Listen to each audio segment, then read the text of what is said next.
Hello दोस्तों, आप सभी का स्वागत है आपके अपने यूट्यूब चैनल एग्जाम तक में। और आज हम पढ़ेंगे साइंस के महत्वपूर्ण क्वेश्चन जो कि बार बार परीक्षा में पूछे जाते हैं। अगर दोस्तों आप अभी तक हमारे चैनल को सब्सक्राइब नहीं किया है तो सब्सक्राइब करें, और अगर आपको वीडियो अच्छी लगती है तो लाइक करें। और ये सभी प्रश्न वन लाइनर होंगे जो कि बहुत ही महत्वपूर्ण है। तो चलिए वीडियो शुरुआत करते हैं। सबसे पहला क्वेश्चन है, दांतों और हड्डियों की संरचना के लिए आवश्यक तत्व कौन सा है? दांतों और हड्डियों की संरचना के लिए आवश्यक तत्व कौन सा है? तो वो तत्व है कैल्शियम और फास्फोरस। इसके बाद में है, रुधिर को थक्का जमने में सहायक होता है। रुधिर को थक्का जमने में सहायक होता है, वो होता है प्लेटलेट्स। इसके बाद में है, मस्तिष्क तथा सिर के अध्ययन से संबंधित है। मस्तिष्क तथा सिर के अध्ययन से संबंधित है तो वो है फ्रेनोलॉजी। इसके बाद में है, श्वसन के द्वारा सर्वाधिक मात्रा में ली गई गैस कौन सी होती है? श्वसन के द्वारा सर्वाधिक मात्रा में ली गई गैस कौन सी होती है? तो वो होती है नाइट्रोजन। इसके बाद में है, जीवित जीवाश्म कौन होता है? जीवित जीवाश्म कौन होता है? जीवित जीवाश्म कौन होता है? तो वो होता है साइकस। इसके बाद में है, मिनी माता रोग किसके कारण होता है? मिनी माता रोग किसके कारण होता है? तो इसका उत्तर होगा जल में मरकरी के प्रदूषण से। जल में मरकरी के प्रदूषण से। इसके बाद में नेक्स्ट क्वेश्चन है, मानव त्वचा का अध्ययन करने वाली विज्ञान क्या कहलाती है? मानव त्वचा का अध्ययन करने वाली विज्ञान क्या कहलाती है? तो इसका उत्तर होगा डर्मेटोलॉजी। इसका उत्तर होगा डर्मेटोलॉजी। इसके बाद में है नेक्स्ट क्वेश्चन, कीड़ों के अध्ययन करने वाली विज्ञान को क्या कहा जाता है? कीड़ों के अध्ययन करने वाली विज्ञान को क्या कहा जाता है? तो वो उसे कहते हैं एटोमोलॉजी। कीड़ों के अध्ययन को कहते हैं एटोमोलॉजी। इसके बाद में नेक्स्ट क्वेश्चन है, पित्त किस अंग के द्वारा पैदा किया जाता है? पित्त है जो किस अंग के द्वारा पैदा किया जाता है? तो वो किया जाता है यकृत के द्वारा। नेक्स्ट क्वेश्चन है, लिंग निर्धारण कहाँ से होता है? लिंग निर्धारण कहाँ से होता है? तो इसका उत्तर होगा पुरुष क्रोमोसोम पर। लिंग का निर्धारण पुरुष के क्रोमोसोम पर निर्धारण होता है।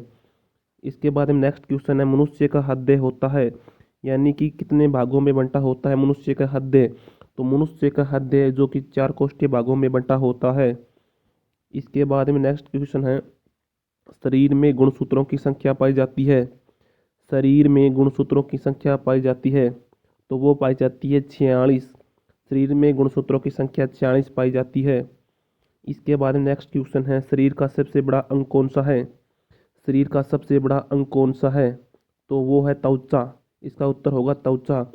इसके बाद में नेक्स्ट क्वेश्चन है, शरीर की सबसे बड़ी कोशिका कौन सी होती है? शरीर की सबसे बड़ी कोशिका कौन सी होती है? तो वो होती है तंत्रिका तंत्र। तंत्रिका तंत्र शरीर की सबसे बड़ी कोशिका होती है।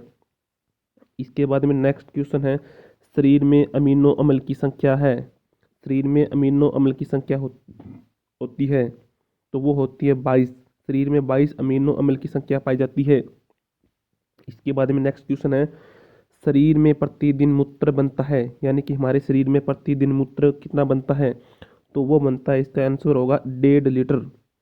इसके बाद में है, मूत्र में दुर्गंध देता है क्योंकि, यानी कि मूत्र दुर्गंध देता है वो किस कारण से देता होती है? वो यूरिया के कारण वो मूत्र दुर्गंध देता है।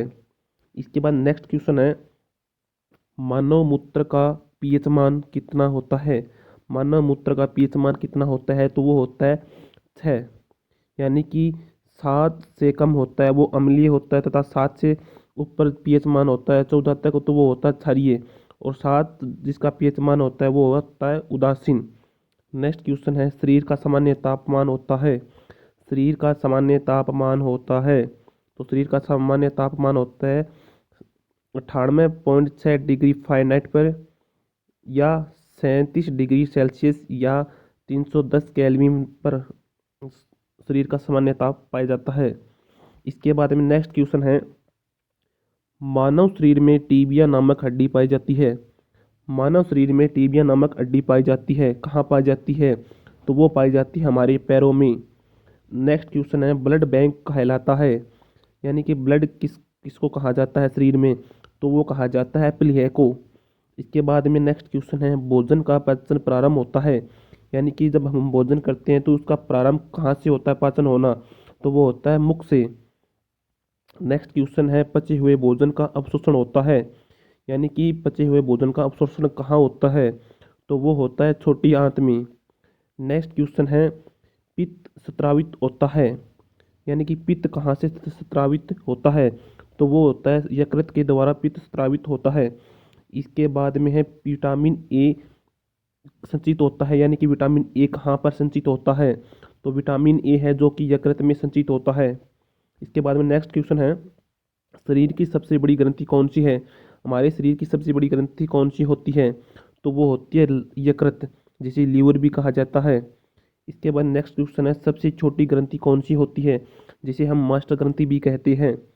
सबसे छोटी ग्रंथि यानी कि उसे मास्टर ग्रंथि भी कहते हैं, तो इसका सही उत्तर होगा पिट्यूटरी। क्या क्या उत्तर होगा, पिट्यूटरी, पिट्यूटरी। इसके बाद नेक्स्ट क्वेश्चन है, मनुष्य में पसलियों की संख्या होती है, यानी कि मनुष्य में पसलियों की संख्या कितनी होती है, 12 जोड़ी होती है। मनुष्य में पसलियों की संख्या 12 जोड़ी पाई जाती है। इसके बाद में क्वेश्चन नेक्स्ट है, शरीर में हड्डियों की कुल संख्या कितनी होती है, तो शरीर में हड्डियों की कुल संख्या 206 होती है, लेकिन नवजात में ये हड्डियाँ 300 के लगभग पाई जाती हैं। नेक्स्ट क्वेश्चन है, शरीर में मांसपेशियों की कुल संख्या कितनी है, यानी कि हमारे शरीर में मांसपेशियों की कुल संख्या कितनी है, तो वो रहेगी 739, यानी कि 639।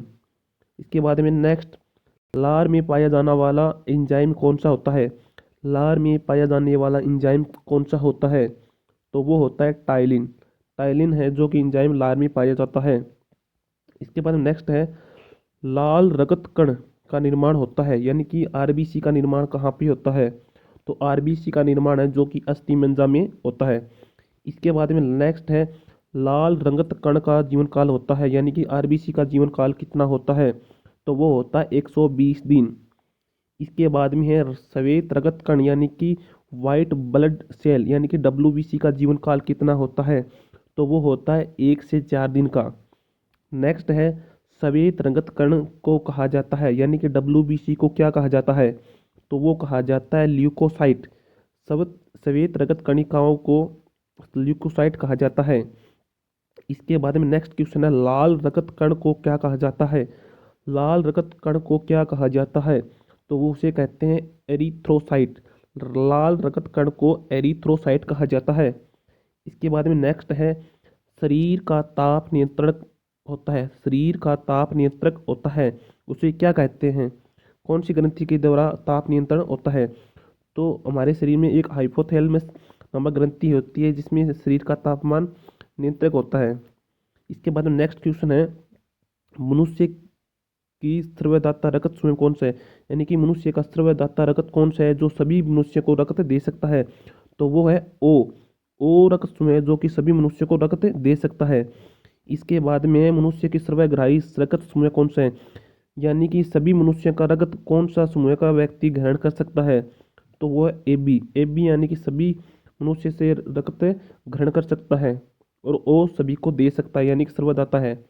इसके बाद में नेक्स्ट है, रक्तचाप मापने की यंत्र को क्या कहा जाता है, रक्तचाप मापने के यंत्र को क्या कहा जाता है, तो उसे कहते हैं सिफ्गोमेनोमीटर। सिफ्गोमेनोमीटर रक्तचाप मापने का यंत्र है जो कि सिफ्गोमेनोमीटर। इसके बाद में लास्ट और अंतिम प्रश्न है, ब्लड बैंक कहलाता है, यानी कि शरीर में अंदर जो ब्लड बैंक होता है उसे क्या कहते हैं, तो उसे कहते हैं तिल्ली या स्प्लीन। अगर दोस्तों आपको वीडियो अच्छी लगती है तो लाइक करें, चैनल को सब्सक्राइब जरूर करें।